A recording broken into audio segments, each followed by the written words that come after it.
Bien, muy buenas noches con todos y con todas. Vamos Buenas noches, entonces, Johan. buenas noches, Ítalo, bienvenido. Buenas noches, Manuel, Edgar, Zoila.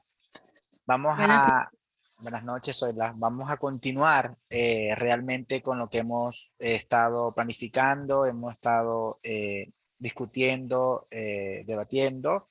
Quisiera hoy tres cosas muy puntuales, ¿no? En el orden de la planificación que hemos venido organizando, ¿no? Y que en base a eso creo que hemos estado muy bien, se ha generado interesante discusión, debate, y el día de ayer faltaron algunos puntos ya por terminar en relación a la decolonialidad, ¿sí?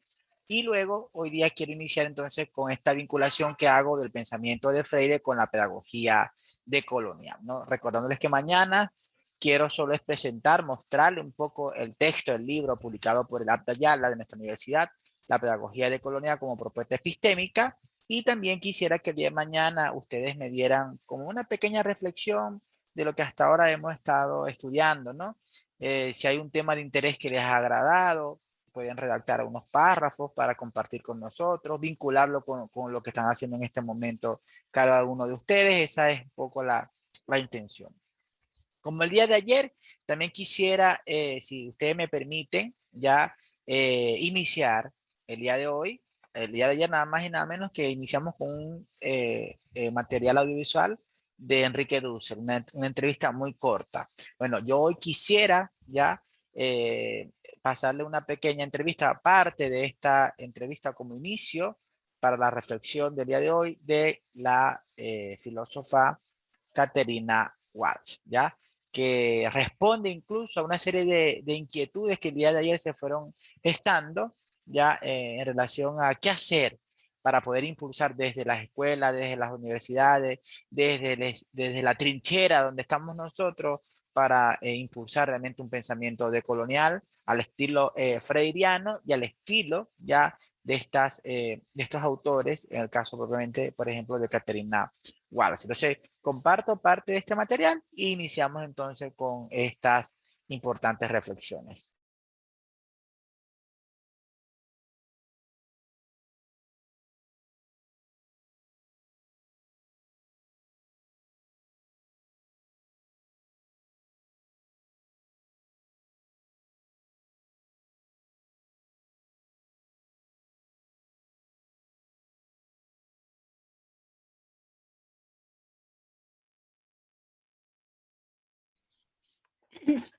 bueno, Carmen, tú también haces un desafío enorme, ¿no es cierto? Se logra ver y escuchar bien, ¿no? Sí, Sí. sí, sí, está bien. De, que parte de la realidad que sentimos adentro, esta frustración de qué hacer, ¿no? Y cómo hacer. Porque yo regreso a la importancia de las preguntas por los cómo. Como mencioné, como me enseñó otro amigo mexicano, René Olvera, ¿no? De los cómo, que es importante, no qué hacer, que es la pregunta que aprendimos desde la formación en las izquierdas, ¿no es cierto? ¿Qué hacer? La famosa pregunta de Lenin versus cómo hacer, que necesariamente apunta prácticas, procesos, pedagogías, metodologías, etcétera, ¿no es cierto? O sea, si partimos de este reto de la evaluación, ¿no? Yo entiendo que dentro de la red que organiza este evento hay mucha gente de los sindicatos en muchas partes, ¿no es cierto?, de América Latina. O sea, ¿qué sucede si la evaluación llega a ser un punto de lucha de simplemente negar hacerlo? ¿No? Entonces, de adaptarlo, etcétera, para mí no vale, porque la evaluación, ¿no? Universal, estandarizado, es parte, como sabemos, de la neoliberalización, de la mercantilización de la educación, ¿no? Es el mismo modelo que aplica, tal vez con unos pequeños cambios en cada lugar. Y sabemos que todo eso viene del norte, ¿no? Entonces, es clasificar conocimientos, además es decidir qué conocimientos valen y qué conocimientos no. Entonces estamos frente a una lucha que es política, que es epistémica, porque tiene que ver con los conocimientos y tiene que ver con la existencia, ¿no? Porque esos conocimientos que sabemos, que son situados, que son locales, que se enraizan en la tierra o el territorio, ¿no? Permite la existencia, permite el vivir, el convivir, ¿no? Y la evaluación que está aplicando en un montón de lugares quita eso, ¿no? Entonces, yo creo que en un momento es central pensar como sindicatos, como colectivos de maestros y maestros, simplemente negar, ¿no? La cuestión no es de no querer evaluar, porque sabemos que parte central de la praxis es la misma evaluación, es decir, analizar la situación en que estamos, reflexionar conjuntamente, colectivamente sobre eso para actuar. Luego, reflexionamos sobre nuestra acción para mejorarlo y reanalizamos para actuar más fuerte, más dirigido y mejor. Eso es parte de lo que le llaman evaluación. Pero claro, desde modo muy otro, ¿no es cierto? Entonces yo creo que yo no puedo decir qué hacer sobre las evaluaciones porque creo que está en las manos de las maestras y maestros organizados de simplemente ya protestar, de eliminar, de no cumplir con esos procesos evaluativos, por un lado, ¿no es cierto? Pero eso apunta a un problema más grande. O sea, ¿dónde va la educación institucionalizada en América Latina o Abayala hoy? ¿No? O sea, si podemos decir que tal vez en los años 70, 80, ¿no? Había un movimiento de pensar desde América Latina la educación, ¿no? Claro que Paulo fue parte de eso también, ¿no? De procesos de educación popular, de educación comunitaria, entrelazados con un pensar críticamente enraizados, ¿no? En el territorio en América Latina. Pero hoy en día hay un sistema institucionalizado que se aplica y que se llama la educación global. Esta educación existe en todos los países de América Latina, existe en países africanos. Hace un par de años tuve la posibilidad de intercambiar con maestros y maestros y gente de la comunidad en Sudáfrica y están enfrentando exactamente el mismo problema que América Latina.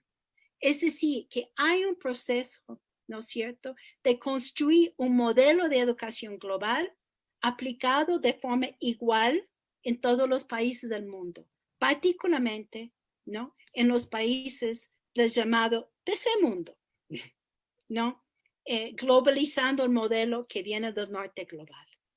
Entonces, creo que frente a eso, las luchas locales, ¿no?, situadas son súper importantes, pero también necesitamos cuestionar este sistema de educación. Yo sé que en algunas comunidades la decisión es trabajar fuera del sistema, ¿no? En otras comunidades es este movimiento que podemos decir dentro y fuera a la vez y siempre en contra. Entonces, trabajar en la escuela, pero también tener escuelas alternativas u otros espacios educativos de aprendizaje fuera de la escuela, basados en la comunidad, basados en un barrio urbano, basados en espacios compartidos colectivos, ¿no? Yo creo que de decidir cómo hacer esta forma de agrietamiento al sistema educativo también tiene que ser plural y localizado. Entonces, como tú bien sabes, Carmen, los procesos en Oaxaca que han decidido trabajar fuera de la escuela, ¿no?, siguiendo un poco el modelo de Illich y tomando más forma cada día, ¿no es cierto?, son muy importantes. Pero, ¿qué sucede con la gente que sigue dentro del sistema? No podemos negar, ¿no?, sus luchas dentro del sistema. Por eso digo, de pensar en insurgencia, ¿no?, pedagogías insurgentes, pedagogías que apuntan procesos de descolonizadores, también tenemos que pensar dentro de la escuela, porque mucha gente está ahí, ¿no? Y no tiene la opción salir. Para los que tienen la opción, mejor. Pero los que no tienen la opción, es cómo está dentro y a la vez en contra, ¿no? De cómo agrietar adentro, pero pensando siempre los entrelaces, ¿no? De agrietar no simplemente el sistema, sino de introducir otros tipos de conocimientos. Por eso yo pienso que de hablar de los procesos, como tú empezaste a decir, sobre los oprimidos, los colonizadores, los colonizados, ¿no es cierto? También son categorías muy generales. ¿Y qué sucede cuando pensamos cómo sentimos oprimidos y oprimidas?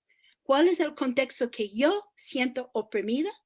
Que es muy distinta a una forma de una mujer trans encarcelada, por ejemplo, se siente oprimida, ¿no?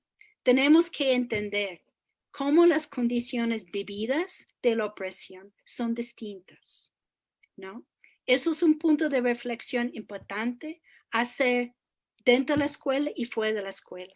Cómo a veces reproducimos la opresión sin darnos cuenta, ¿no? Porque cargamos en nuestras mentes muchas veces, ¿no? Nuestras propias formaciones o desformaciones, ¿no? Coloniales, ¿no? Que son racializadas, que son feminizadas, que también son territorializadas. Las maneras de la ciudad, como ven la gente del campo, ¿no? Y ciertos campos que son más campos, más rurales, ¿no? Muchas veces vamos construyendo jerarquías, ¿no? Sin darnos cuenta. Entonces, por eso yo creo que es importante también reflexionar sobre algo que tú mencionaste, Carmen, esta noción de desde abajo. O sea, utilizamos a veces con mucha facilidad y mucha fluidez este término. Pero realmente, ¿qué estamos hablando? ¿Quiénes son o quiénes somos los de abajo? Y cómo esos abajos plurales, ¿no? Se construyen en distintos contextos y se mueven entre sí. Que no hay un desde abajo, sino hay muchos abajos, ¿no es cierto? Y que condiciones, existencias de vida de empobrecimiento, de violencia familiar, de encarcelamiento, de segregaciones raciales que existen en las ciudades, ¿no es cierto? Crecen en su forma, esas formas que esos desde abajo construyen sus propias luchas. Entonces yo regreso a la idea, si las formas de aprender, a desaprender, a reaprender, parten de nuestros contextos locales. ¿Cuáles son los contextos locales que nosotros y nosotros como maestras y maestros, si identificamos de esta manera, cómo sentimos eso, ¿no? Pero también con las comunidades, con los estudiantes con quienes estamos trabajando. ¿Cómo construimos un ambiente en espacios llamados aula, ¿no? O espacios llamados escuela o educación, donde esas diferencias se construyen una base de conocimientos en plurales, ¿no? Que parten de las experiencias de vida, de las necesidades de vida, que muchas veces no tienen nada que ver con esta bendita evaluación. Yo creo que esas son responsabilidades que tenemos para los que trabajamos en educación. Yo personalmente, hace unos pocos años atrás, empecé a tomar distancia de la institución de educación. O sea, yo he trabajado en universidades 40 años de mi vida, pero sin identificarme como académica y sin identificarme como persona que trabaja en la universidad. Es decir, mi identificación es como intelectual militante. Trabajo en la universidad, sí, pero en la universidad no me define, no me controla, no intenta ponerme en una categoría de profesora, ¿no? De utilizar esos espacios, agrietándolos, abriendo posibilidades de debatir. Eso es lo que hemos hecho en el doctorado que tenemos aquí en Quito, que Luis mencionó al inicio, que tiene casi 20 años, ¿no? Con líderes sociales, de movimientos sociales, de intelectuales críticos de toda América Latina y de otras partes también, ¿no? De pensar conjuntamente y no en un modelo de conocimiento o un modelo que rige lo que el sistema dice que un estudiante a nivel posgrado, por ejemplo, tiene que aprender. Romper esos espacios, de construir algo colectivo que viene desde el corazón. Entonces yo regreso a esta cuestión del sentir pensar, pero también de la forma encarnada que existe nuestras maneras de aprender, de sentir, ¿no es cierto? Y de conocer y saber. O sea, de poner el corazón en el centro, cambia también muchas las relaciones que existen, ¿no? En la escuela, en el espacio llamado educación. Entonces yo creo que es eso. O sea, dejar lo que el sistema dice que no debería estar, como los sentimientos, porque no son lógicos, porque no son racionales, y son peores cuando viene de una mujer, porque, entonces, es una mujer, no es racional. Tenemos que enseñar a los estudiantes el conocimiento racional. No. Lo que tenemos que hacer nosotros mismos y hacemos con nuestros estudiantes es pensar desde el existir, desde el sentir, de esos momentos, particularmente hoy, que están matando mucha gente físicamente y simbólicamente, ¿no? Eliminando comunidades con feminicidios de más alto nivel que ha existido en la historia, y también con niñas. Aquí en Ecuador, durante este tiempo de COVID, han matado, asesinado 20 niñas, ¿no? ¿Qué quiere decir eso sobre el sistema, no es cierto, en que estamos hablando hoy? Yo creo que, y regreso, a este proceso de la praxis es eso, de analizar la realidad en que estamos, reflexionar conjuntamente para decidir cómo lo vamos a actuar. Entonces yo creo que esos son parte, ¿no? de los desafíos, de las luchas reales que estamos viviendo. No hay recetas, no hay soluciones, y digo, tampoco hay banderas. O sea, a veces y yo tengo que decir eso de vivir tantos años en Ecuador. Ecuador ya es mi país, pero de vivir 10 años con un gobierno llamado progresista, que sin duda logró unos avances importantes, pero también logró romper la fuerza de los movimientos sociales, ¿no? Logró romper la base comunitaria de educación, con educación del milenio, escuelas enormes, todo estandarizados. Nos puso unos pasos atrás.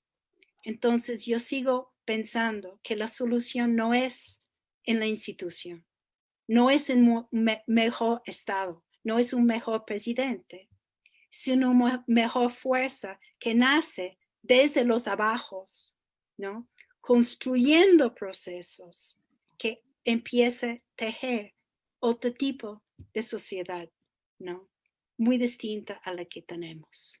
Yo creo que eso es un poco el desafío que estamos viendo, el desafío que existe en México, en Ecuador y en todos los países que podemos nombrar cada uno en este área de América Latina, ¿no?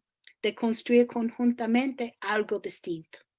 Pero pensar otra vez, no que vamos a transformar todo una vez de lo grande, sino empezamos más pequeño y esos pequeños se van tejiendo para que este monstruo grande empiece a romper, Yo creo que estamos en momentos muy críticos donde la fractura, ¿no? La fisura de este monstruo grande está tomando formas.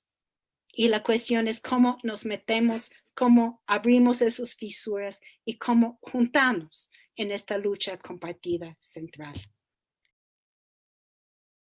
Bien, hoy quise de verdad traer esta invitada especial, ¿sí? Esta gran intelectual, como ella misma se define, intelectual comprometida con estas causas, Caterina Walsh, en base sobre todo a la inquietud, a las interrogantes, a las reflexiones, a toda esta discusión que se fue gestando el día de ayer. Igual les dejo aquí el link por si quieren en algún momento verla de nuevo. Es, como pueden ver, muy corto la entrevista, como ayer incluso de manera análoga hacíamos con Dussel como punto de partida de discusión. Un poco realmente ver que la pedagogía decolonial no solamente es un tema importante, es un tema que en la actualidad sigue generando esas grietas, esas posibilidades para poder pensar y accionar. Y ayer lo decíamos, ¿qué hacer? Y dice Caterina Walsh, no tanto qué hacer, cómo hacer, ¿sí? Ante este sistema que se nos presenta global, un sistema que se nos presenta eh, educativa y política e ideológicamente hablando de manera unívoca, y que nosotros estamos de cierta manera, formamos parte de la misma, y que dentro de ese espacio debemos ir construyendo esas grietas, ¿sí? Que nos va a permitir realmente seguir repensando realmente las distintas y múltiples posibilidades que debemos ir construyendo, como ella lo aclara, y de verdad que estuvo bastante atinada en ese sentido, sin recetas, sin banderas, sino que requiere realmente de un compromiso desde la propia acción, praxis, sentir, resistir, como ella también lo va a señalar en sus diversos textos, y que a partir de allí podemos ir desarrollando todas estas perspectivas importantes de un pensar crítico, de un pensar nuestro, de un pensar eh, alternativo, de un pensar otro, como ella también lo va a ir definiendo. O sea, es el momento oportuno para seguir buscando esos caminos, esas posibilidades y esas realidades que de cierta manera nos permite, como Víctor aquí lo escribía, ¿no? Seguir aportando a la vida con educación, con compromiso, desde los más débiles, desde los más vulnerables. Aquí citando el mensaje que me dejó Víctor antes que creo que saliera, ¿no? Por ahí va el asunto, ¿ya? Entonces, quiero darle continuidad a lo de hasta donde dejé el día de ayer la discusión, y retomar entonces todos estos temas para enlazar la propuesta freiriana desde una perspectiva decolonial. No sé si ustedes quisieran agregar algo más, Alex, por ejemplo, que creo que fue Caterina Walsh respondiendo, ¿no? Esas inquietudes que ayer fuimos planteando, ¿no?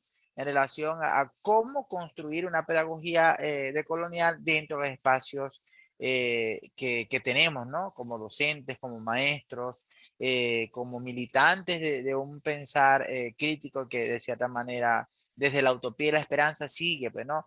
Sigue y continúa realmente de manera permanente buscando esas posibilidades reales, a pesar de que está bastante consolidado un tipo de educación bancaria en esa dirección, en ese sentido. No sé si alguien quisiera agregar algo más en relación a este material audiovisual que vimos el día de hoy, de esta invitada de lujo, Caterina Guas. No sé si quisieran aportar algo. ¿Qué les pareció este material?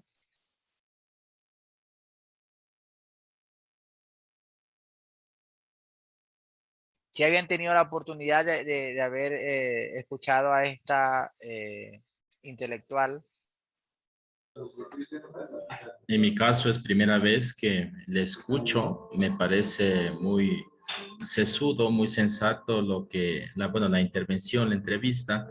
Me llama mucho la atención el hecho de que ella también se suma a lo que se ha estado revisando estos días, todas el planteamiento freiriano, y lo que busca es como remover las bases, o sea, el pueblo de abajo, lo llama ella, pero es también un cuestionamiento permanente al sistema que permanece a lo largo de la historia, el sistema capitalista y que se sigue reproduciendo también en nuestros centros escolares, o sea, tanto es así que hasta en la universidad hace referencia a ello, o sea, cómo nosotros estamos ya predefinidos a insertarnos ya dentro de una práctica establecida.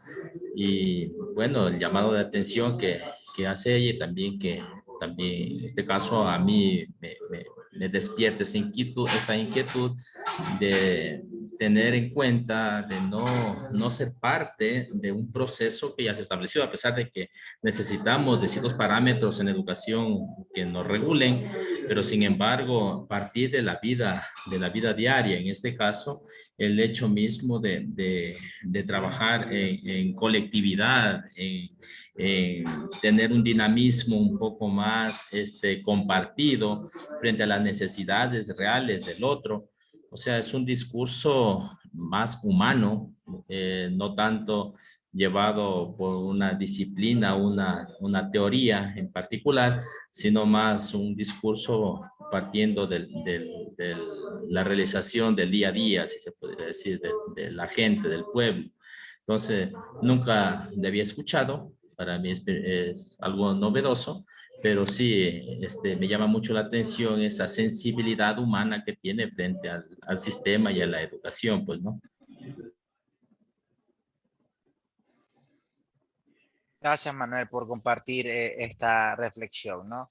De verdad que era muy pertinente que escucháramos, por ejemplo, a viva voz, ya el día de ayer a Dussel y el día de hoy a Walsh, ¿ya?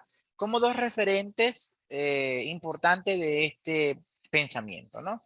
Ya la autora, ya Walsh, ya que viene desde hace mucho rato trabajando estos temas, ella convivió incluso con Freire. Ella, de cierta manera, adelante, ya que muy buena noche, bienvenida. Ella, de cierta manera, también compartió escenarios, ya como ella lo va a reseñar de uno de sus referentes importantes, pero luego ella va a asumir una postura donde va a construir esta propuesta propiamente con el adjetivo de pedagogía decolonial, ¿no? Y por eso es que el aporte que yo les quiero dejar a ustedes es mirar que Freire ciertamente también forma parte de este legado, a pesar de que no lo adjetivó de esta forma, pero vamos a encontrar que toda su reflexión, pensamiento, su entrega, su praxis estaba vinculada obviamente a esta postura que hoy día nos ofrece esta realidad, que no solamente, repito, es Caterina Walsh, la gran representante como tal, no. Vimos allí Santiago Castro Gómez, Enrique Dussel, Rofoguel, Mignolo y muchísimos otros que van a estar que están en la actualidad desde distintas perspectivas sociológicas, teológicas, filosóficas, históricas, pedagógicas, pensando toda esta realidad. Y nos queda a nosotros poder, desde la practicidad misma y responsabilidad que tenemos, y ayer lo conversábamos con las compañeras, ¿verdad? Que tenemos responsabilidades de gerente, de directivo, ¿verdad? De rectoría, o incluso de ser un docente en el aula, y que a partir de allí podemos también generar y construir posibilidades reales, ya compartiendo todas estas perspectivas, que ese es el inicio, esa como ella misma también lo habla, es una semilla, ¿no? La semilla por la curiosidad, la semilla por cuestionar, la semilla por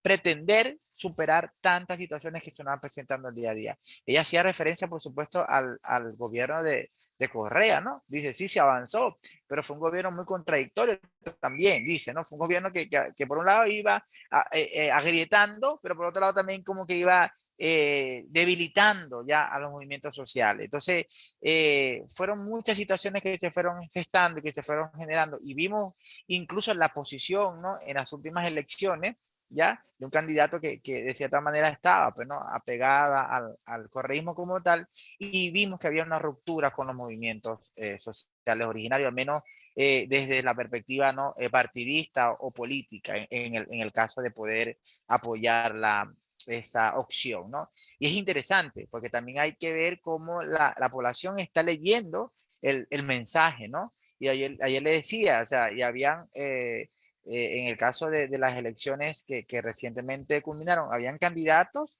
que por primera vez realmente estaban representando una perspectiva importante de estos movimientos sociales y que no era necesariamente del correísmo, ¿no? Entonces son cosas que creo que hay que ir valorando ya, porque ella también lo manifestaba, no es que el presidente ya, o no es que una figura de manera particular va a cambiar esto, no se trata, pero que quizás con alguien con un pensamiento mucho más progresista y con mucho más crítico puede como que acompañar aún mejor estos procesos, porque obviamente no va a ser de nada fácil en ese sentido, ¿no? Entonces todas estas cosas, y quería retomarlo desde donde lo dejé ayer, ya que la decolonialidad va a suponer siempre esto, ¿no?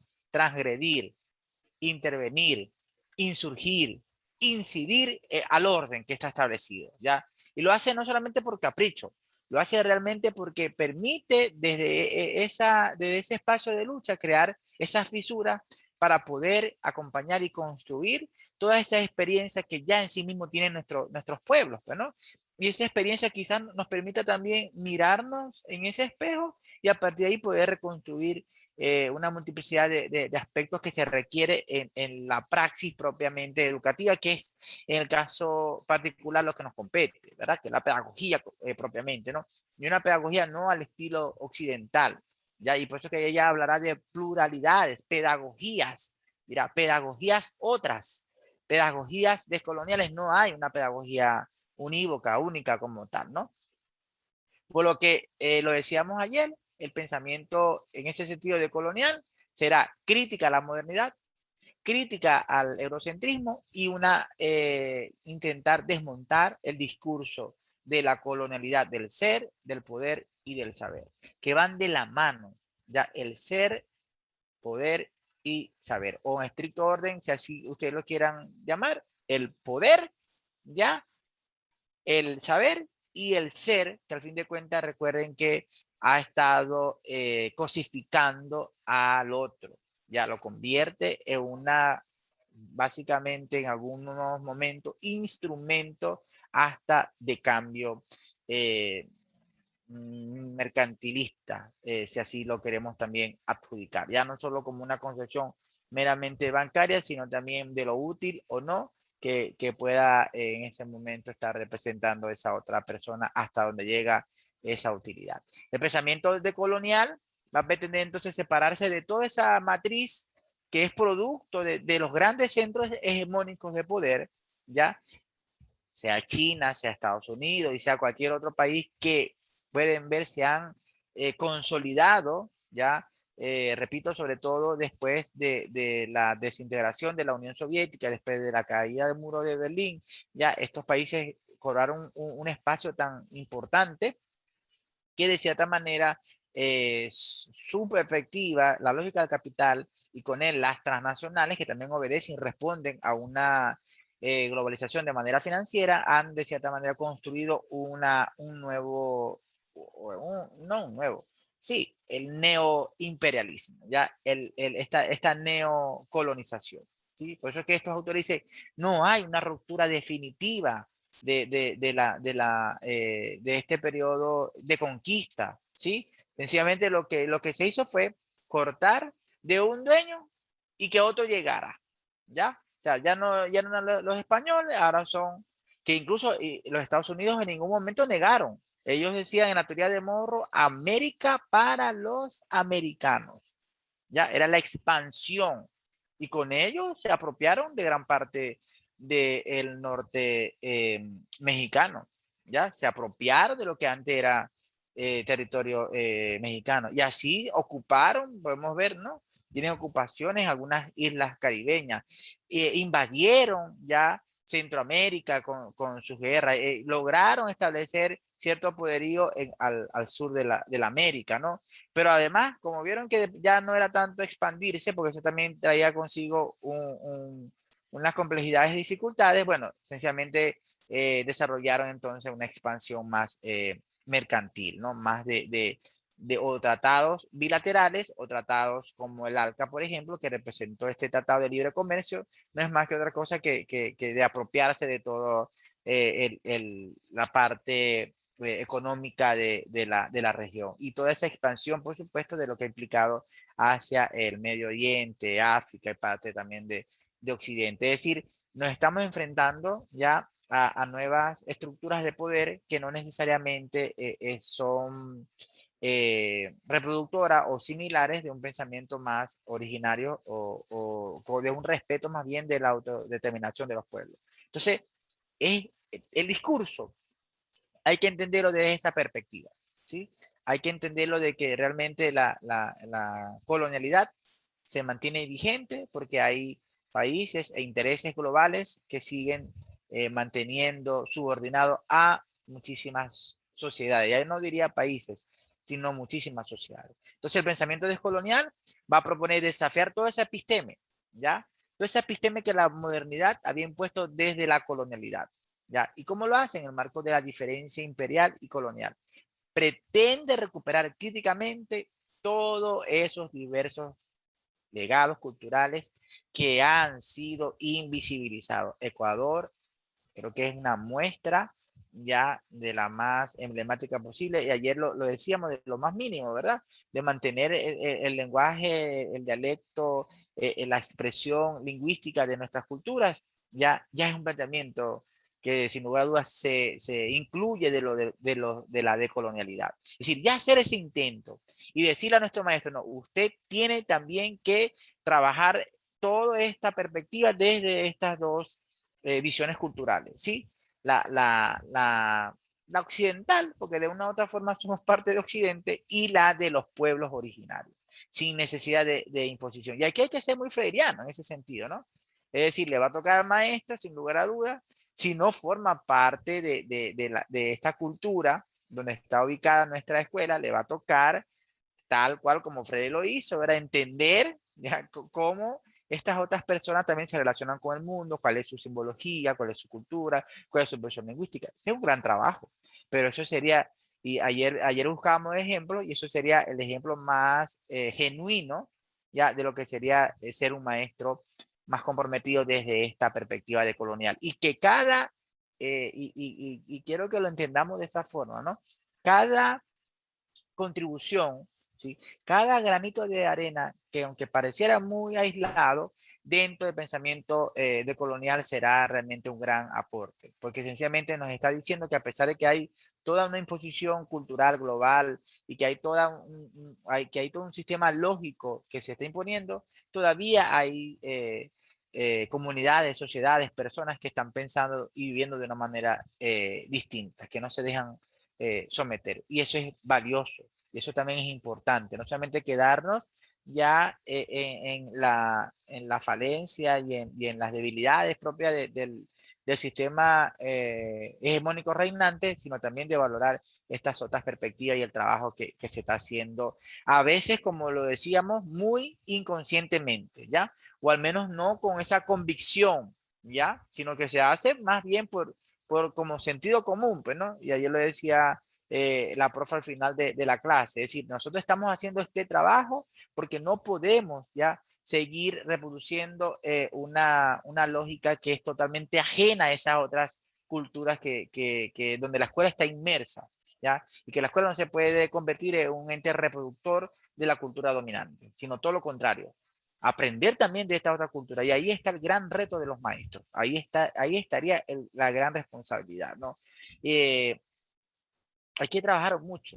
Creo que las políticas educativas no, no lo, no le voy a adjudicar ya a esta gestión que inicia, que va a ser esa iniciativa, a esta gestión del Ejecutivo Nacional, pero sí hay que trabajar con políticas también educativas que rompan realmente con esta perspectiva, ¿no?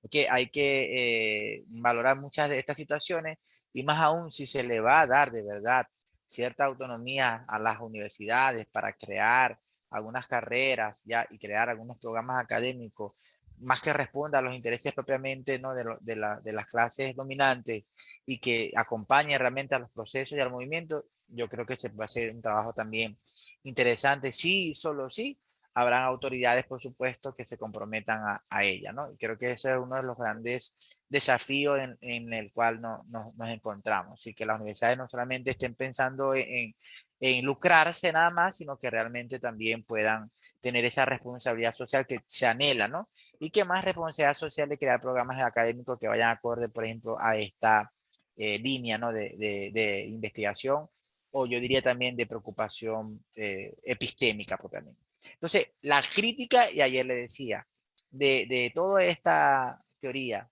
de toda esta intelectualidad, no es negar los aportes de Occidente. O sea, no es la crítica. No es decir de que todas estas cosas que hemos estudiado, que hemos aprendido al dedillo, que básicamente la hemos memorizado, no sirven. No, el problema no es ese. El problema es que además de esta reflexión que podemos hacerle a esa cultura, también debemos de una u otra forma reconocer todo el legado cultural que tenemos y que muchas veces desconocemos. Somos ignorantes de nuestra historia, somos ignorantes de nuestras raíces, desconocemos realmente todo lo que ahí está y que lo vemos como algo extraño, como algo que si no fuese mío, me siento más identificado y vemos todas estas medidas que se están tomando, que no solamente le está pasando al ciudadano común ecuatoriano, está pasando a muchísimos otros países, ¿no? Pero todas estas medidas que se están tomando desde el gobierno norteamericano y desde otros países cercanos para decir, bueno, ya no continúen con el sueño americano, ¿no? Entonces, aquí hay un problema de identidad fuerte que va más allá al problema económico que vive el país, ¿no? Al problema de seguridad que vive el país, al problema sociocultural que vive el país, ¿no? Entonces, ahí es donde la escuela tiene que contribuir en muchísimo más sentido, ¿ya? En un sentido mucho más significativo, si así lo queremos decir, en una perspectiva mucho más significativa, si así lo queremos señalar. Es decir, hay que replantear, y esto formaría parte también de toda una pedagogía decolonial, ¿no? Que ya Freire, bien o mal, lo decía desde otra perspectiva. Es decir, reconocer al sujeto en su cultura. Pero ¿qué cultura estamos hablando nosotros? La nuestra, la que nos identificó a nosotros antes incluso de la llegada de los europeos. La que quedó, la que pudo mantenerse, la que ha tenido también sus distintas adaptaciones actuales. Y de allí pensar realmente en todos estos aspectos, repito, desde una ubicación espacio-temporal que me lo da la historia de nuestros pueblos, que tienen mucho aún que enseñarnos en las escuelas, que enseñarnos en los liceos, en los bachilleratos, que enseñarnos en las universidades propiamente y sobre todo más aún de este orden. Y de eso trata, no negar Occidente, dialogar, poner en tensión. Es un poco lo que hace la filosofía latinoamericana inclusive. Es tender puentes entre el saber occidental, que ya está, no lo podemos expulsar, está, forma parte, yo le decía ayer, forma parte de la esencia misma, ya culturalmente hablando, pero también dialogar con estas otras culturas que han sido invisibilizadas, que han sido marginadas, que han sido excluidas. Y no digo al sujeto, que obviamente el sujeto lo está, sino también toda esa sabiduría cultural, que no es solamente una representación estética o artística o cultural, o incluso una terminología que a veces se usa de manera peyorativa, folclórica, ¿ya? Para representar las culturas. O sea, no es el folclore propiamente, es la cultura propiamente en sí, su concepción de mundo, lo que hay que sistematizar, lo que hay que valorar. Es decir, estas perspectivas que nos invitan a nosotros ver la realidad tal cual como también ellos lo están viendo. Y es un proceso total y absolutamente hermenéutico, ¿sí? Es decir, hay una intersubjetividad presente en el mismo que nosotros debemos ir comprendiendo y analizando todas estas situaciones que se generan en esta perspectiva. Y esto de verdad para mí es maravilloso, es seguir desde la utopía, es seguir de las esperanzas, es seguir construyendo realmente unas posibilidades dentro de esas grietas que aún se nos puede presentar en esta realidad tan hegemónica, ¿no? Entonces, La idea central de todo esto es que frente a las distintas formas de subjetivación que son producidas obviamente por esa diferencia imperial y colonial, se presentan todas esas expresiones de movimiento que permiten articular o permiten aún expresarse con un espíritu de resistencia desde esa herida colonial, como Mignolo la llama, es decir, una herida colonial que aún está abierta, una herida colonial que aún obviamente se sigue sintiendo ya el dolor de lo que es estar sometido realmente a una concepción total y absolutamente distinta a la que históricamente fui como un sujeto enmarcado en una concepción desde esta perspectiva originaria, desde esta perspectiva de estar, de esta autodeterminación, ya, de esta concepción, desde mi color de piel, desde mis rasgos físicos, desde mi forma de poder pronunciar una lengua que no es mía, sino la de el invasor, ya la del conquistador. Entonces son todas estas cosas que desde el discurso de colonial debemos nosotros ir como sistematizando, repito, y cada uno de estos aportes. Por lo que obviamente este proyecto, y ya ayer le decía, más que universal, es pluriversal. ¿Cómo llamamos? Y ayer nos preguntamos, ¿cómo llamar a la universidad para que no sea tan occidental? La pluriversalidad puede ser un sustituto fácilmente de lo que hoy día llamamos universidad, ¿no? ¿Es un término occidental? Posiblemente, ¿ya? Podemos apropiarnos más de distintas expresiones, categorías de nuestros pueblos del Abya Yala. Totalmente, ¿ya? Es darle un sentido semántico incluso porque sé que el poder de la palabra también es extraordinario y podemos ir como construyendo un discurso decolonial basado en el marco de reconocimiento con el otro usando sus propias categorías simbólicas existenciarias, ¿no? En ese sentido, entonces, el desprendimiento y la apertura a ese discurso pone que múltiples escenarios para poder articular la vida social con la vida cultural. No es un poco esta intención que la decolonialidad nos está presentando. El pensamiento decolonial entonces va a apostar por un desprendimiento al eurocentrismo. Cuando yo decía no es negar Europa, ya sencillamente decir, bueno, Europa ha pensado el mundo, nos las han impuesto, ahora nosotros sencillamente le vamos a decir, nosotros también estamos pensando el mundo, ¿verdad? Y que podemos dialogar con esa postura. No, el centro no es Europa, el centro no es Occidente.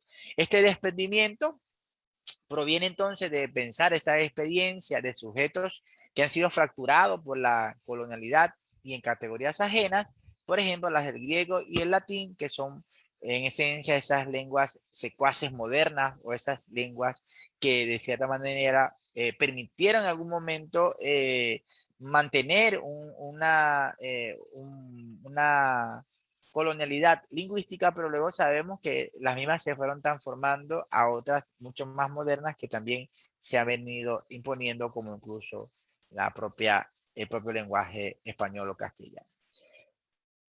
Cerrando con este tema, para poder enlazar con lo que es propiamente ya algunas ideas del pensamiento freiriano con la decolonialidad, podemos decir entonces que este pensamiento decolonial se asume en esencia como un pensamiento crítico que procura, además de revertir lo colonial, acompañar las diversas experiencias, situaciones y realidades de los pueblos de la Abya Yala, de los pueblos de nuestra América, de los pueblos del sur, de la Pachamama. Es decir, desde esta perspectiva es que podemos nosotros construir, crear nuevas fisuras y espacios de lucha y resistencia en contra de los grandes centros hegemónicos de poder.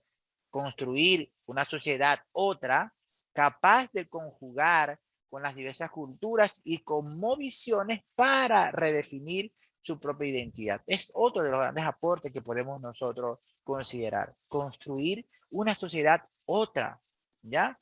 Ese es el anhelo, que conjugue con esas otras expresiones también. Nuestro pueblo siguen reclamando un pensamiento descolonial que pueda articular con esas genealogías perdidas, todas dispersas en el planeta, y que ofrezcan un proyecto otro, sea este espacio para poder dejar un aporte a la construcción siempre de un mundo mejor, ¿ya? Con esto cierro lo que ayer tenía pensado de culminar y que podemos ya enlazar con lo que les tengo preparado el día de hoy en base a el pensamiento freiriano desde una óptica decolonial. ¿Estamos bien hasta aquí? ¿Quisieran agregar algo hasta ahora de lo planteado?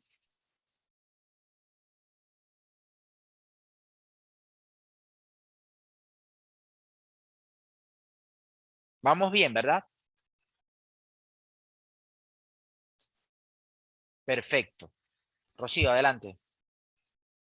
Sí, un poquito para comentar que está interesante la temática, que, bueno, como estaba en un principio, no está solamente en las autoridades, no está solamente en los gobiernos, no está solamente en las universidades, sino también en cada uno de nosotros, cómo vamos viendo nuestras propias iniciativas para poder cambiar esto que no es fácil, ¿no?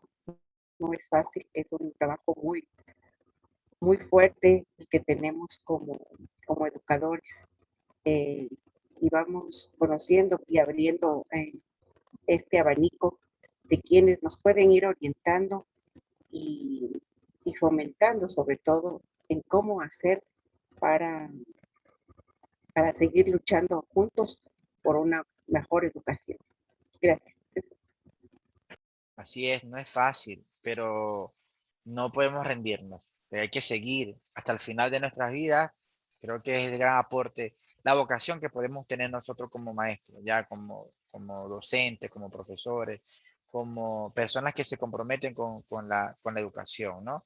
Y hay que, sé que muchos de nosotros tenemos cabida con esos jóvenes, ya con esos adolescentes. Ellos escuchan. Hay que saber llegar, hay que saber aportar, ¿ya? No solamente, y lo decía Caterina Aguad, no con esa perspectiva ideológica de seguir con esas calificaciones tan objetivas, ¿no? Que, que, que al fin de cuentas no es lo que a todas luces realmente se pretende, ¿no? Reconocer un proceso de enseñanza y aprendizaje. Y más aún creo que un espacio donde se ha aprendido muchísimo, por ejemplo, en el caso de las necesidades educativas especiales, que debemos adaptarnos los currículos en base realmente a cada individuo, ¿no? Y ese sería el deber ser, pues, ¿no? Más que la adaptación curricular, es una adaptación de la concepción del mundo y cómo podemos realmente desde estas perspectivas poderle dar también algunas herramientas para que con eso puedan pensar también la realidad, pues, y no convertirse eh, en un objeto de enajenación casi dogmática en ese sentido. Creo que estamos ante este reto y parte de la intención de este curso, de esta experiencia, de este encuentro y lo que transforma también les aporta es que podamos seguir en este importante mundo utópico y esperanzador que es el mundo realmente crítico y ya con un adjetivo mucho más significativo como es la decolonialidad propiamente, ¿no? Bien, el día de hoy, como estaba previsto, quiero ahora enlazar todas estas ideas que tenemos con el pensamiento freiriano, recordando que Freire obviamente no hablaba de la decolonialidad propiamente, ¿no?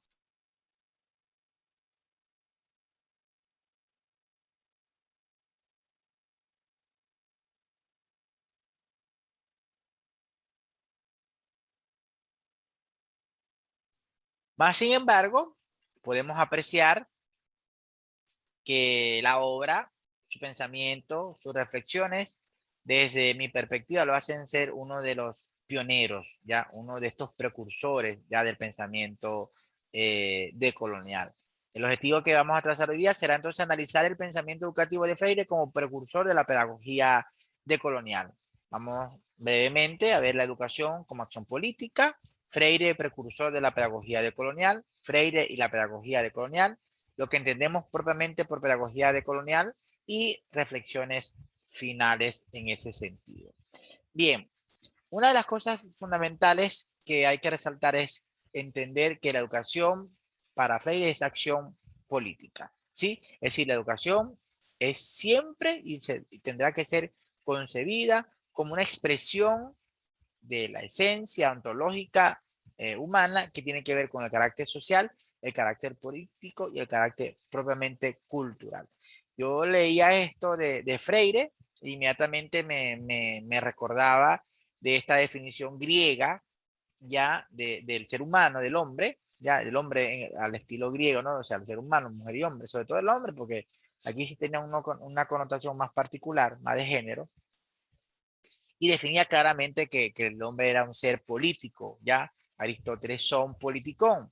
Y ser político no es más que para los griegos, es ese ser que se hace con el otro, que se hace en la sociedad, que busca el bien común, que se enmarca dentro de estas expresiones culturales y allí obviamente estaría esta esencia de manera análoga, salvando la distancia y los contextos y la intencionalidad, lo que Freire nos está intentando decir que la educación es siempre una acción política y que no se puede concebir la misma sin entender que el ser humano es un ser político, un ser social y un ser cultural por excelencia. Entender la educación como acción política entonces es valorar uno de sus principios y propósitos, que es buscar los mecanismos para vivir en sociedad en pro del bien común y en contra de cualquier sistema de opresión. Y aquí estará una de las grandes ideas de Freire, entender que la educación sí es política, ¿ya? Pero es política no para enajenarse, es política no es para convertirse en un objeto, ¿ya? De una concepción donde básicamente el educador es el que tiene todo el conocimiento y solamente va a depositar. Será política porque va a buscar en esencia propia todos estos mecanismos para vivir de manera consensuada, para vivir en pro del bien común y para incluso formarse ante cualquier opresión, venga donde venga la misma. Así, en ese sentido, es una acción, una educación política. Los aportes entonces de Freire a la pedagogía provienen de sus profundas reflexiones por los más necesitados y se nutre desde su praxis socioeducativa y política para reivindicar una sociedad más equitativa y una sociedad más justa. Y eso lo hemos venido como que abordando en todos nuestros encuentros. En ese sentido, entonces, podemos decir que Freire será el precursor de la pedagogía decolonial, ya que en él hay antecedentes sobre estas reflexiones de la lucha política, van a estar inspiradas en su ideario, considera que la praxis política que acompaña a los oprimidos debe ser necesariamente auténtica acción pedagógica. Esta le va a permitir gestar una verdadera reivindicación social. Es decir, al darle al sujeto esta connotación política desde la praxis y desde la conciencia, hace que obviamente Freire esté ya iniciando toda esta perspectiva de la pedagogía decolonial, porque es una acción ya que le va a permitir, a fin de cuentas, buscar una reivindicación social, cultural, política, ¿sí? Una reivindicación epistémica, una reivindicación hasta ontológica, existencial. Revertir el orden en el cual se establece y eso va a formar parte obviamente de esta pedagogía decolonial. La pedagogía en Freire es de carácter profundamente decolonial, en el sentido que la misma apunta a una educación para la liberación desde un carácter utópico y esperanzador, cuyo epicentro dialéctico es el sujeto. Estas ideas, desde mi perspectiva, hacen que el pensamiento freudiano sea también un pensamiento, una pedagogía decolonial, ¿ya? Es decir, toda esta preocupación por la liberación, por la emancipación y por no perder jamás la utopía y la esperanza ante tantas situaciones de opresión y de formas coloniales ya presentes en nuestras sociedades, debemos rescatar la figura del sujeto como ese espacio dialógico dialéctico que él lo estaba proponiendo y que lo hemos venido analizando, y que a partir de allí podemos impulsar entonces esta perspectiva de la decolonialidad. La pedagogía que propone Freire entonces va a permitir edificar esas bases de una pedagogía de la esperanza, de una pedagogía del amor y de una pedagogía de la autonomía. Para él, ideando no solo ambientes propicios para la praxis educativa, sino también desarrollando didácticas que permita acompañar en el proceso de aprendizaje y enseñanza basado en el respeto, en el reconocimiento, en la lealtad, en la honestidad, en la amistad entre todos los actores protagónicos del acto educativo. Aquí está parte de la contribución también de pensamiento freiriano. Repito, construir una pedagogía de la esperanza, una pedagogía de la autonomía, una pedagogía del amor, que lo vemos claramente incluso de manera adjetivada ya en su pensamiento, para crear, como él mismo lo dice, no solo didácticas para acompañar el proceso. O sea, la preocupación no es solo de didácticas nada más. Él dice que ese proceso debe estar impregnado de ¿qué? De elementos axiológicos, es decir, de una axiología comprometida. Y esa axiología comprometida va a estar expresada ¿en qué? Obviamente en la sinceridad, en la honestidad, en el amor, en la lealtad, en el reconocimiento. Y esto también hace que esta obra de Freire, y yo lo decía también el día de ayer, construya una pedagogía del amor, como quizás lo vemos también en otros grandes pedagogos, y yo hacía la referencia a el sistema preventivo de Don Bosco, por ejemplo, que desde una pedagogía del amor ya logró acompañar, ya incluir, aportar ya a toda esa juventud que estaba siendo marginada ya por las políticas, inicialmente por esas políticas desarrolladas por el capitalismo, de esas revoluciones industriales establecidas en Turín, en el caso de Don Bosco, ya, y en el caso freiriano de las políticas ya claramente establecidas por el capitalismo, que de cierta manera obligan a estos grandes pedagogos a pensar en el otro desde un planteamiento eminentemente axiológico, y ahí el amor. Por eso que vemos en él toda una preocupación importantísima en ese sentido y en esa dirección.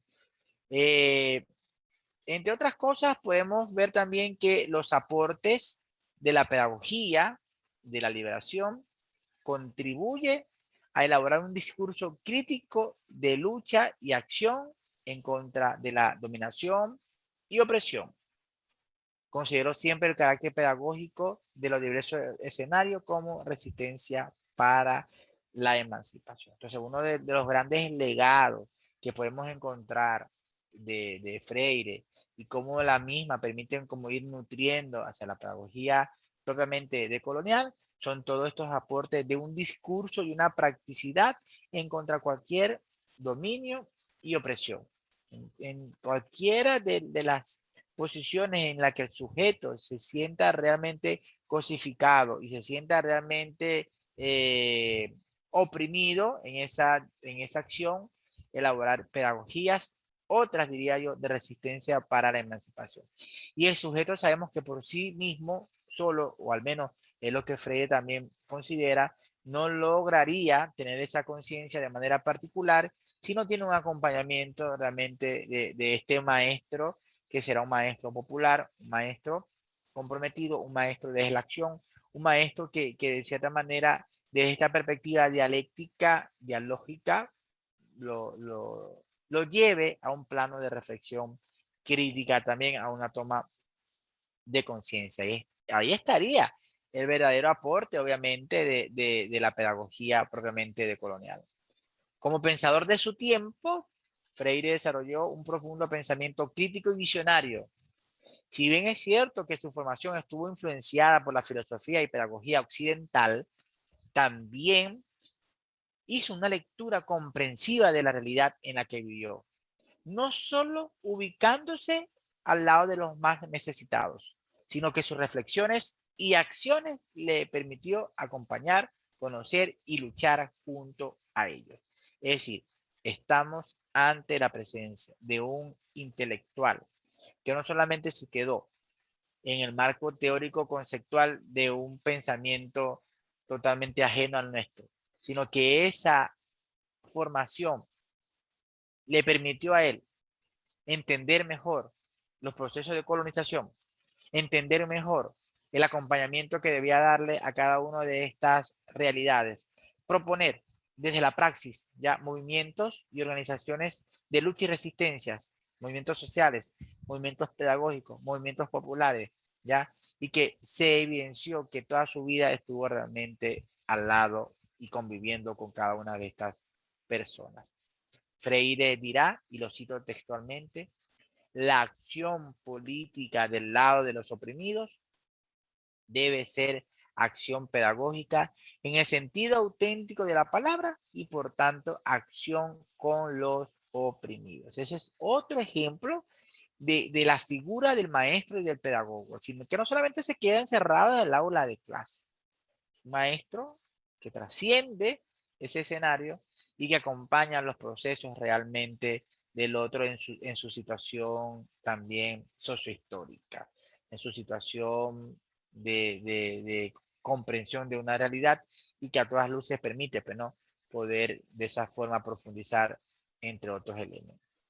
El pensamiento pedagógico freiriano apunta a una praxis entonces sociopolítica y productiva con una clara orientación epistemológica y metodológica que reconocía al sujeto social, cultural y político en situaciones de resistencia y de lucha contra cualquier opresión y dominación aplicable. Aplicable a otro cualquier pueblo o situaciones de manera análoga, similarmente incluyendo a los pueblos indígenas. Es decir, esta acción pedagógica para Freire será política, será cultural, tendrá claramente una connotación epistémica y que apunta, ¿sí?, de manera, digámoslo así, general a acompañar todas esas sociedades y pueblos que aún sentían ya el poder absoluto de los grandes centros hegemónicos que siguen controlando ya el planeta.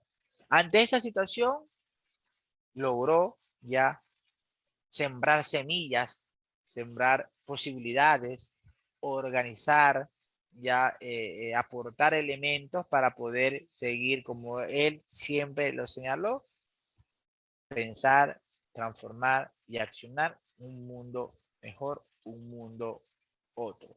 Y por eso que Freire, dentro de su teoría pedagógica, su teoría crítica, su teoría emancipadora, su teoría problematizadora, tendrá pues estos elementos totalmente decoloniales en ese sentido. La influencia de la pedagogía de la liberación a la pedagogía de colonial se encuentra inclusive en el mismo hecho de reconocer que son en las luchas donde se gestan los verdaderos proyectos educativos y los verdaderos proyectos políticos. Freire reconoció los contextos de lucha social, política y epistémica de existencia, donde, y lo señalaba claramente, los líderes y los pueblos mutuamente identificados juntos crean las líneas y las directrices de actuación educativa y política de la liberación. Esta es una idea hermosa para poder decir, aquí está el verdadero legado y sentido pedagógico de colonial en el pensamiento freiriano. Identificar, acompañar, crear líneas y directrices de acción educativa y política para la liberación. Es decir, no es un recetario, no es un libreto, ya no es una fórmula, no existe esto como pensó el socialismo real, de imponer estos manuales soviéticos y que para impulsar revoluciones tenemos que cumplir con este paso a paso, ¿ya?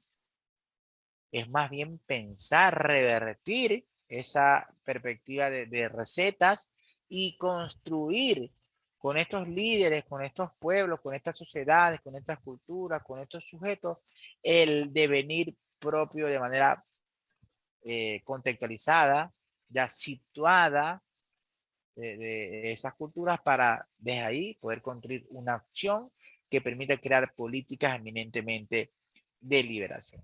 Es uno de los planteamientos más claros que podemos nosotros apreciar de Freire, y ahí está estas tareas del cómo hacer para desarrollar una pedagogía decolonial en este sentido. Bien, ¿estamos bien hasta aquí? ¿Quisiera agregar algo más al respecto? A ver, Manuel, ¿estamos bien hasta aquí? Sí, sí. Mientras hablabas, se me venía también a la cabeza tantas reflexiones que se ha hecho también por la situación coyuntural de Monseñor Leonidas Proaño, con esa reactivación del pueblo indígena, ese gran aporte también por los desfavorecidos, a pesar de que lo hacía a manera de iglesia, pero sin embargo les dio la posibilidad a los indígenas de luchar por sus ideales, por sus creencias, pero también la posibilidad de reivindicarse como seres humanos dignos, y también dio mucho énfasis a lo que es la alfabetización y todos los parámetros que tú estás planteando también, de alguna u otra manera en nuestro país, en aquel momento también se fue fraguando ideas muy interesantes frente a esta situación también de estos contenidos que tú estás manifestando. Entonces, hasta cierto punto como que ha habido un trabajo también previo, pero como que no se le ha dado mucho énfasis o mucha fuerza como para continuar ese caldo de cultivo que en aquel entonces pues ya se iba fraguando de a poco, pero sin embargo muchas cosas de las que tú estás planteando también me suenan como familiares en nuestro contexto, ¿no? Sí, sí, y experiencias van a ser múltiples, ¿no? Pero aquí lo importante, y para poner un ejemplo mucho más sencillo, es como el trabajo que hace el antropólogo, el etnógrafo. Bueno, y ayer y antier creo que conversamos con las metodologías cualitativas, ¿no? Estas epistemes otras, ya, la historia de vida, por ejemplo, ¿no? Toda esta simbología de las biografías. Es sentarse con el otro, ¿verdad? Escucharlo. O sea, no es solamente llegar, ¿ya? Con esa perspectiva de decir, bueno, nosotros somos lo que vamos a enseñarle a ustedes. No, más bien permitirles que ellos nos enseñen a nosotros, ¿ya? Y desde esa enseñanza, desde ponerme en ese lugar, comenzar a sistematizar toda esa hermosas experiencias y ver cómo ellos están también construyendo realmente una realidad que muchas veces más les ha tocado de sobrevivir, ya, que de impulsar realmente un proyecto como este, porque quizás no han tenido ese acompañamiento que se requiera para darle un mayor impulso, ¿no? Para que decir, bueno, ustedes pueden hacerlo, ¿no? Tomar niveles de conciencia ante eso. Entonces, y haciendo aquí hincapié que el asunto no es solo el rescate de las culturas de los pueblos originarios, ¿no? No sé si me explico. O sea, la decolonialidad no es solo, no es solo rescatar estos otros pensamientos, es también pensar de lo que somos ahorita, digo, mestizo, ¿ya? Pensar de lo que somos, ¿verdad? Y poder también construir un discurso donde pueda asimilar parte de esta cultura originaria, la criticidad toda de Occidente, que tiene también cosas interesantísimas que aportar, y a partir de ahí seguir impulsando un proyecto donde realmente se reconozca las múltiples voces que existen en el planeta, que reconozca las múltiples organizaciones que existan en el planeta, que no solamente sea un discurso donde diga te respeto pero te sigue imponiendo, no, que sea un discurso que me diga, bueno, aquí hay un tipo de gobierno que también va a ir trabajando con estas otras formas de organización, que no necesariamente, y que si no existen a nivel de constitucional, llevarlo también a un reconocimiento, si creemos que la Carta Magna, ¿no? El punto de partida para poder, ese contrato social, ¿sí? para poder de cierta forma convivir, si creemos que sería esa concepción occidental, o romper también con esa perspectiva, ¿verdad? Porque recuerden que todas estas eh, constituciones son todas herencia de la occidentalidad, ¿sí? Entonces también pensar en constituciones otras sería interesantísimo, ¿sí? Pensar en otra perspectiva, no solamente jurídica o de esta ley positiva, sino también pensar en otras formas para poder establecer acuerdos consensuados en el más amplio sentido de la palabra, ¿no? Creo que hay muchas cosas por hacer. Creo que la decolonialidad nos invita, primero, como les digo, a mantener la esperanza, a seguir pensando en que la utopía de un mundo mejor es posible, en mirar la realidad desde otra perspectiva, en construir espacios para esto, pero sí, estamos sometidos a un sistema que muchas veces es totalmente bancario y rígido, pero también en esa oportunidad poder construir o consolidar realmente una concepción totalmente otra en esa dirección. Pero muy bien, Manuel, de verdad que hay muchas experiencias de muchísimos otros referentes tanto de la iglesia y de otras perspectivas que han también acompañado un proceso análogo que hay que historiarla, ¿sí? Hay que conocerla, ¿sí? Hay que también tomarlo en cuenta, ¿no? No podemos seguir pretendiendo de convertirnos en lo que estamos criticando, ¿ya?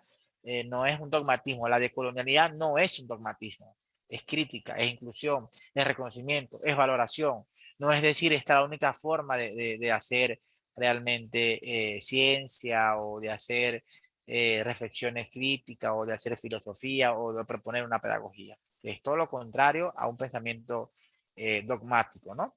Como quizás están presentes algunas filosofías occidentales en el imaginario. Entonces, es en ese escenario de resistencia que nos enseña la pedagogía decolonial a desaprender. Miren esta hermosa expresión: desaprender y reaprender. ¿Sí? Eso nos cuesta. A los maestros nos cuesta desaprender. Ya, desaprender esto que no nos sirve y aprender, reaprender a nuevas formas, ¿no? Para poder sistematizar y reflexionar sobre la acción como un ciclo dialéctico y dialógico. Y he hecho hincapié todos estos días de lo mismo. Debemos sistematizar nuestra experiencia para reflexionarla, para pensarla, para poder de una u otra forma reconocer hasta dónde están llegando nuestras limitaciones. Eso lo hacemos poco. Nosotros no sistematizamos nuestras experiencias. Y la experiencia nos puede dar también un hilo conductor y hacia dónde podemos apuntar, ¿ya? Sistematizar, conceptualizar, registrar mi práctica como docente. Creo que es mucho lo que uno puede aportar en ese sentido. Saber qué estoy haciendo, qué elementos pedagógicos utilizo, sean didácticos, de estrategia, hasta incluso de esta evaluación, cómo me está resultando dentro del aula educativa, qué estoy contribuyendo desde otra perspectiva, mucho más allá de lo que el currículo me está ofreciendo. Sentirme identificado con un proceso que quizás no es el que me están pidiendo, pero es el que estoy acompañando. Sí, generar allí creo que cosa interesante. Y ayer lo decíamos, si a nivel de niños y niñas es posible pensar en una decolonialidad, o está ya pensado más para un nivel de adolescencia y un nivel propiamente andragógico, si queremos usar este término de andragogía, que para mí creo que pedagogía es pedagogía, incluye las edades, ¿ya? Más allá que repito que hay teorías, pues, ¿no? Que obviamente van a defender que hay una educación para adultos que es totalmente distinta y que la andragogía formará parte de esa perspectiva. Pero bueno, ese otro tema de discusión que también podemos dar, ¿no? Eh, entonces, todo esto para poder desde lo político ya hacer pedagogía y desde la pedagogía hacer política. Miren, esa otra expresión fantástica freiriana. De lo político se hace pedagogía o se hace pedagógico, y de lo pedagógico se hace político. Miren toda esta carga de intencionalidad. Y político ya debemos ir como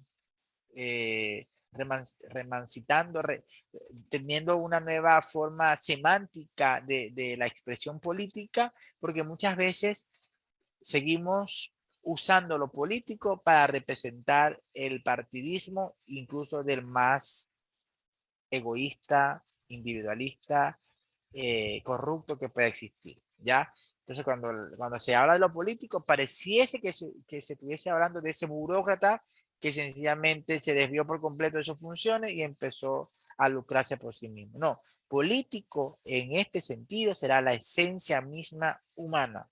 Político porque vivimos con y por el otro. Político porque es social.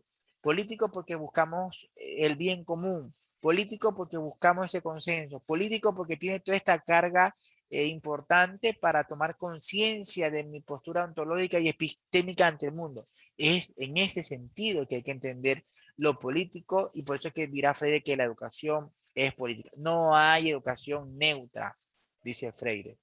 La educación es política. ¿Ya? Eso es interesante, es ideológica, dice Freire. La educación es ideológica. Es de la misma praxis entonces pedagógica que nos va a llevar a una verdadera liberación, dice Freire, tanto individual como colectiva contra todo orden de dominación para que los pueblos puedan organizar y de esta forma transformar desde sus propias realidades toda esa estructura de poder que los oprime. Esto es un pensamiento decolonial y es Freire quien nos habla. Es desde la praxis pedagógica la que nos va a llevar a una verdadera liberación tanto individual como colectiva, que irrumpe con todo orden y permite al otro, ya, tanto individual como de manera colectiva, organizar para transformar sus realidades y poder luchar contra todo aquel que lo oprime, todo aquel que lo mantiene minimizado, todo aquel que lo mantiene objetivado, todo aquel que lo mantiene excluido, ¿ya? Aquí estaría uno de los grandes aportes que podemos encontrar de Freire para la construcción de una pedagogía eminentemente decolonial. Freire dice, cito textual, sería en verdad una actitud ingenua esperar que las clases dominantes desarrollen una educación que permitiese a las clases dominadas percibir las injusticias sociales de forma crítica. Y esto es fantástico. Es ingenuo pensar que obviamente la clase dominante sea capaz de ser autocrítica y decir, bueno, nosotros estamos, ¿verdad? Imponiéndole esto, haciendo eso otro. Eso es imposible, dice Freire. Por eso que la toma de conciencia por parte de ese otro que acompaña el proceso tiene que ser un maestro, ya un maestro otro, digámoslo así, desde la perspectiva de colonial. Si seguimos con las mismas escuelas de educación, con las mismas carreras de educación, con la misma perspectiva de educación, ese maestro no va a transformar absolutamente nada. Ya lo referenciamos el día de ayer. Y hay que impulsar también espacios educativos donde busquemos esa posibilidad de desarrollar maestros mucho más comprometidos. Pensar entonces en una pedagogía decolonial es superar la universidad, cómo se nos presentó los referentes occidentales como los únicos por el cual habría que preocuparse de una pedagogía crítica y de una pedagogía popular. Es decir, revertir realmente esa connotación de que los referentes occidentales son por esencia los únicos que debemos estudiar, será parte importante de una pedagogía crítica y una educación popular para decir, Occidente pensó el mundo, nosotros hemos también formado parte, somos parte de cierta manera de Occidente desde que nos conquistó y nos obligó a pensar, no solo como ellos, sino a someternos, ¿ya?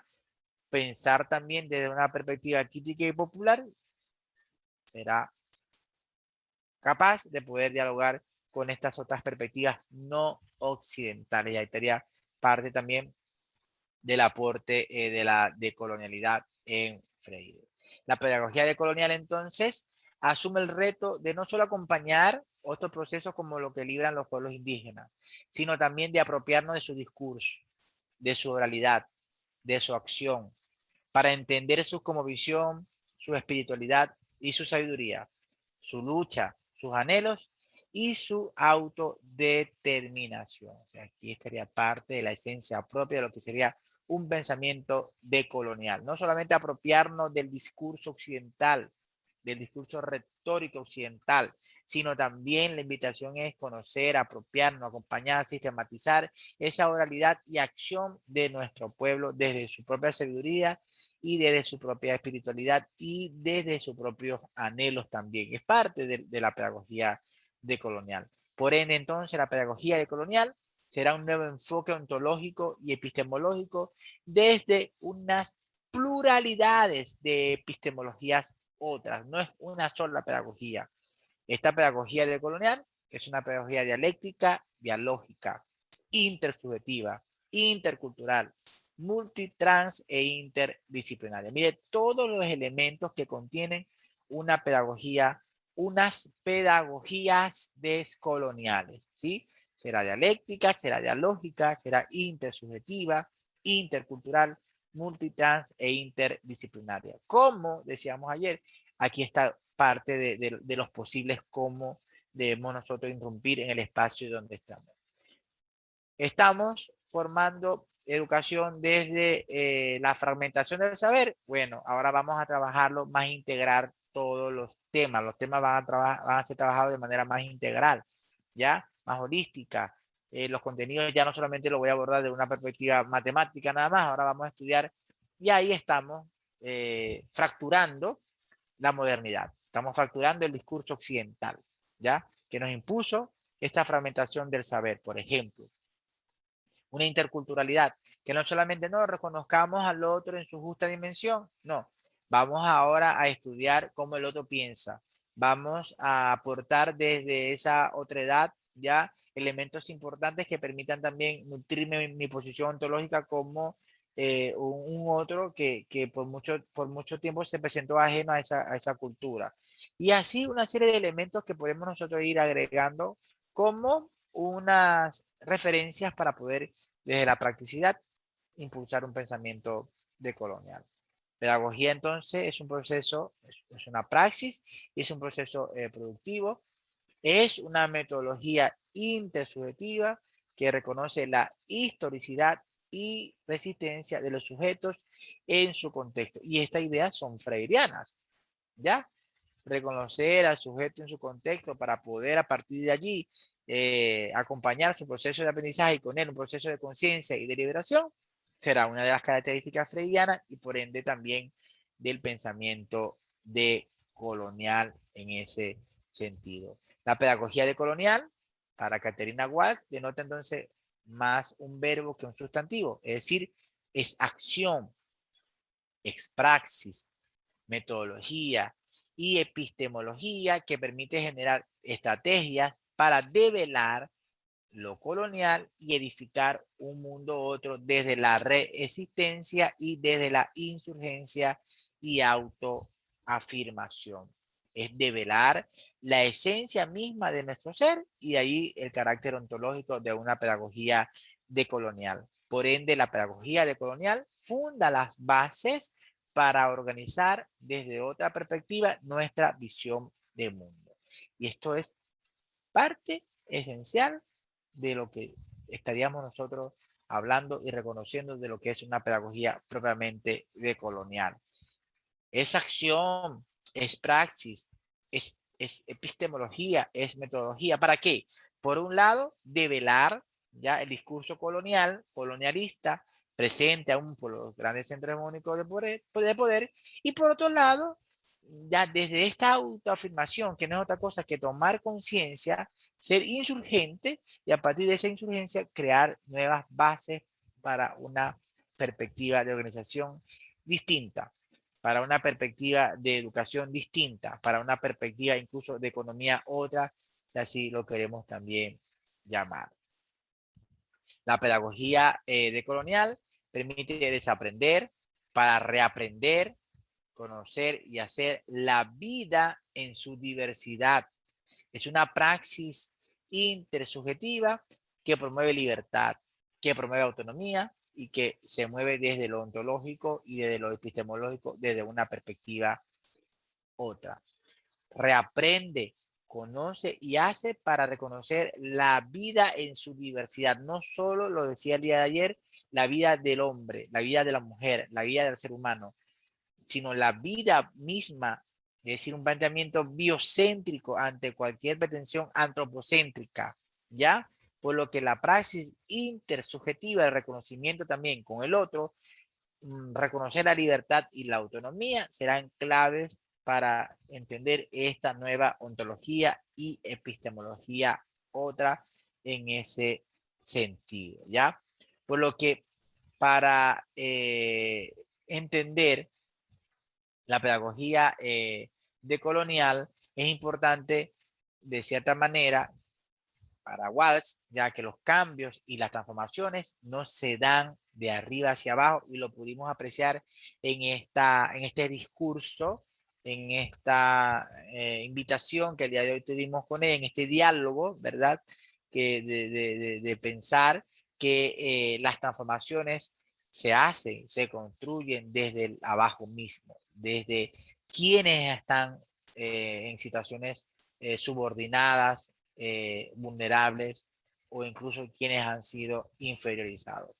Exigir los derechos que tenemos como ciudadanos es parte de la pedagogía decolonial, contribuir a generar nuevas fisuras, nuevas grietas, impulsar lo dialógico y lo intercultural, pensar y repensar desde la praxis, serán acciones y sistematizaciones para la construcción de nuevas metodologías. Estas son algunas pinceladas de cómo pudiésemos nosotros impulsar una pedagogía decolonial, un pensamiento decolonial en ese sentido, en esa dirección, sin necesidad de caer en contradicción, ¿no?, con el pensamiento occidental.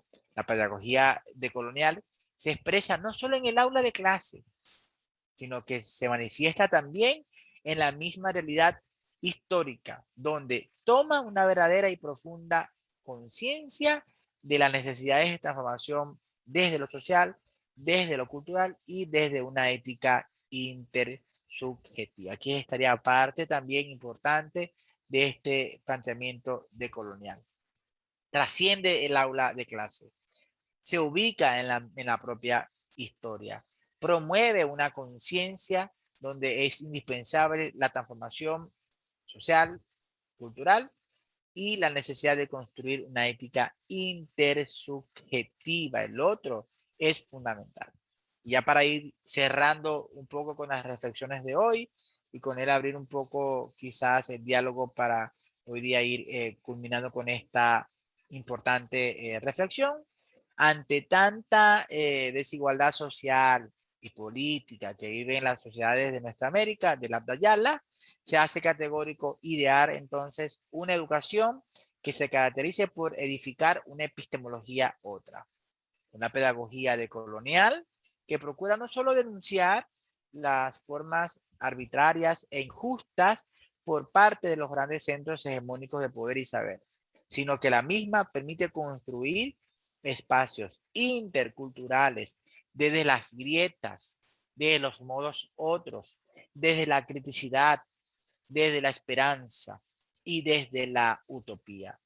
Impulsar una epistemología del sur capaz de asumir como suya las diversas expresiones, voces y gritos de las culturas, pueblos, nacionalidades, movimientos sociales que anhelan y luchan por un justo cambio sociopolítico en el Abya Yala.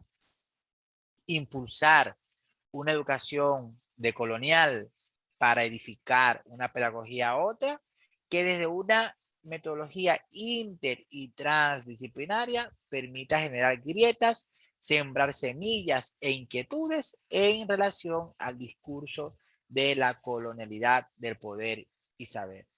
Todo esto pone de manifiesto la necesidad de una nueva pedagogía enmarcada por la esperanza, desde una praxis socioeducativa que pueda reconocer en las grietas la acción necesaria para impulsar un proyecto otro. Sea entonces la pedagogía decolonial capaz de aportar las herramientas suficientes para impulsar una sociedad radicalmente distinta por la que ha venido ofreciendo la colonialidad del poder, del saber, que son los grandes centros hegemónicos de poder. Y con esto entonces concluyo con esta participación de esta aproximación del pensamiento freudiano a la pedagogía decolonial como un aporte importante a la construcción de un mundo total y radicalmente distinto al que todavía padecemos, de un mundo donde realmente hay que construir desde la pluralidad de estas voces que se manifiestan ante todo como alternativas, como posibilidades reales, y sobre todo de un mundo donde podemos seguir construyendo desde esta pluriversalidad ya un camino importante donde la educación será la punta de lanza para construir estos procesos importantes de transformación que va más allá al carácter eminentemente político, ¿ya? O que va más allá incluso a una visión partidista o que va más allá de un proceso electoral. Estamos ante la presencia permanente de la posibilidad de construir una educación desde mi perspectiva y experiencia particular para ir aportando fisuras, espacios, grietas, semillas, para que el otro pueda pensar de una manera crítica y de una manera consona con lo que se aspira a un proceso de transformación eminentemente decolonial. Bien, no sé si habrá algunas reflexiones ya de cierre. Eso sería parte de lo que hoy les traje para compartir.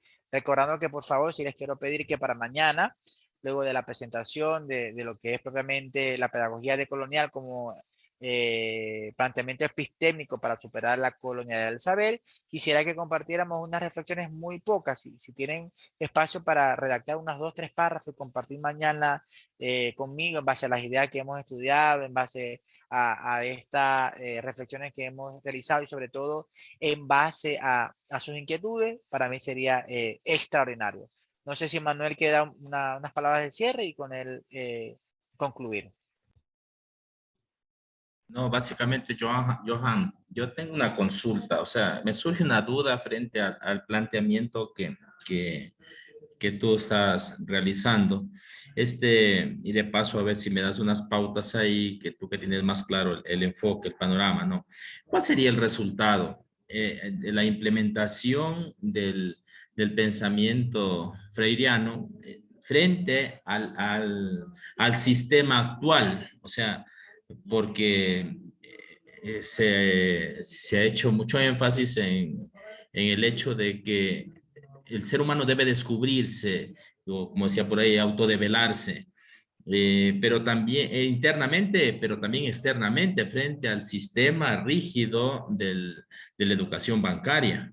Entonces, tenemos dos planteamientos ahí, uno que lo estamos viviendo en el día a día, y el otro de irse autodescubriendo. Entonces, si es que nosotros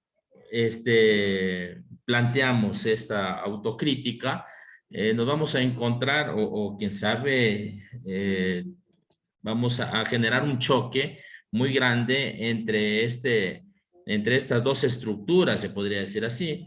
El hecho de implementar un sistema crítico nos ayuda de pronto a mantenernos constantemente actualizándonos o seres inacabados que buscamos hasta cierto punto también realizarnos.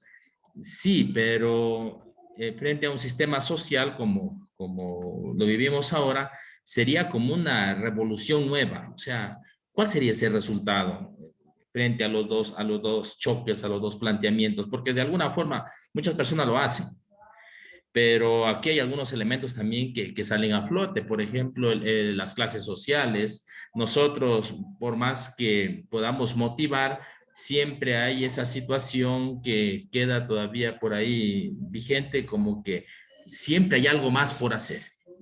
Entonces, como que a veces uno también se siente impotente frente a la realidad concreta que vivimos en el día a día. Entonces, por eso me surge esta inquietud, o sea, ¿cuál sería el resultado? Porque si se marca, hay un camino, hay una posibilidad de poder cambiar la realidad, el enfoque educativo en nuestro contexto. La reflexión es una de ellas y esto nos sirve de pronto para tomar esas riendas, esas pautas, pero también, o sea, hay algunos riesgos. Bueno, por eso es la inquietud de algunos riesgos, porque vivimos en una sociedad que está normada por políticas estatales, sociales, y que de alguna forma también permite llevar un orden. Acá, si es una educación que parte de la práctica, no se corre el riesgo tal vez, digo, de como que se vuelva libre de todo obstáculo, pero también como que no sé si la institucionalidad también tendría que formar parte de ese proceso o sería algo individualista en el sentido de que yo trato de esforzarme y de hacer mi autocrítica y de proponer y bueno, y el otro habrá que ver si lo hace, o sea, como que se vuelve más individualista la propuesta. Entonces, por eso no sé cuál es tu parecer frente a esos contextos. Claro, aquí y un poco creo que parte interesantísima la propuesta, Manuel, porque de verdad que son interrogantes que no hay una respuesta unívoca en ese sentido, ¿no? Y enlazando tu preocupación con la que ya Walsh nos manifestaba al inicio de este curso el día de hoy, es decir, nos toca a nosotros ya eh, la posibilidad de seguir impulsando múltiples escenarios, ¿ya? Múltiples frentes. Uno, y lo decíamos el día de ayer, aquel que se va a ir construyendo desde la propia base, es decir, desde el otro en su condición originaria, ¿ya? Otros, desde nosotros como estamos atrapados ante ese sistema rígido, burocrático, que obedece realmente a una connotación de una política nacional, si así lo queremos llamar, y desde esos espacios impulsar ¿ya? Y reconocer que sí podemos contribuir a una serie de aspectos importantes, porque a pesar de que estamos a una rigidez, hay ciertos momentos de esas fisuras y esos espacios, me agrada usar esa misma categoría, hay momentos dentro de esa rigidez que se generan ya espacios importantes para que podamos desde allí poder incorporar ya estos aspectos, tanto en lo metodológico, como en la misma perspectiva, ¿no? Totalmente dialógica y dialéctica, transformar un poco, no diría transformar porque sería más complicado, pero sí aportar, ya a sembrar semillas de esas inquietudes en el otro, para que el otro tome conciencia de sí mismo, y sobre todo hablo del otro, ya porque pensar ya en los niños y en niñas, hemos visto que es más complejo el asunto, pero sí, al menos a nivel de la adolescencia y sobre todo a nivel universitario, ya podemos nosotros seguir contribuyendo a que este otro se piense a sí mismo, piense de manera crítica, porque el pensar crítico es un eje transversal inclusive dentro del discurso y la retórica de la educación bancaria. Ustedes ahí dicen educación para la paz, pensamiento crítico, todo esto de la decolonialidad está ahí en el currículo de manera solapada. Pero bajo qué intencionalidad? Para que no se genere pensamiento crítico, para que no se trabaje con interdisciplinaridad, para que no se trabaje. ¿Me explico? Yo creo que desde esa fisura que el mismo sistema nos ofrece, incluso sobre todo del legado, esperemos que no terminen de aniquilar todo, bien o mal, de lo que nos dejó el expresidente, la gestión del expresidente Correa, de una educación intercultural y pluricultural. Desde esa perspectiva se puede hacer un tipo de reflexión, y no solamente reflexión, siempre digo, de sistematización de esas experiencias que nos permita pensar y contribuir desde la figura de nosotros como maestros a estas otras realidades y poder darles estas herramientas para que el otro se percate que estamos ante la presencia de procesos totalmente enajenantes, que esta globalización se nos presenta a nosotros realmente como un discurso falaz que intenta vender una situación, una realidad que no existe, y ante esa situación hay que pensar de manera distinta. O sea, hay eh, una respuesta unívoca hacia esas inquietudes. No, nos toca a nosotros construir de esta practicidad y desde esa inquietud que nosotros tenemos con otros, que sí que es cierto que hay otros que también lo están haciendo de manera aislada, y ver cómo poco a poco vamos a construir un pensar mucho más crítico en ese sentido, ¿ya? Para que en este caso el otro empiece poco a poco a tomar una conciencia que lo importante incluso no es solamente la forma como se le adjetiva de manera objetiva un proceso evaluativo, sino el proceso que está llevando, cómo está llevando este proceso, ¿ya? Que al fin de cuentas, si saca 10 o si saca 100, no es el asunto. El asunto es que realmente logre comprender todos esos procesos que se están gestando en esas distintas perspectivas disciplinarias, ya, o áreas del saber, o como la queremos llamar, y ver realmente cómo eso le permite a él entender el mundo en el que se encuentra. Así como la matemática le permite transformar el mundo, como el lenguaje permite seguramente también transformar el mundo, como entender la historia de una perspectiva crítica le permite también entender el mundo. Creo que desde la educación básica, educación del bachillerato y la educación incluso universitaria, al menos la de nivelación, podemos dar esos aportes, porque ya pensar desde otra perspectiva es pensar en otro tipo de educación universitaria, y sobre todo ya meternos con las carreras propiamente, que sabemos que están todas ajustadas a un interés particular. Y muy buena inquietud, Manuel, de verdad que sí. Mañana podemos seguir ahondando sobre el tema.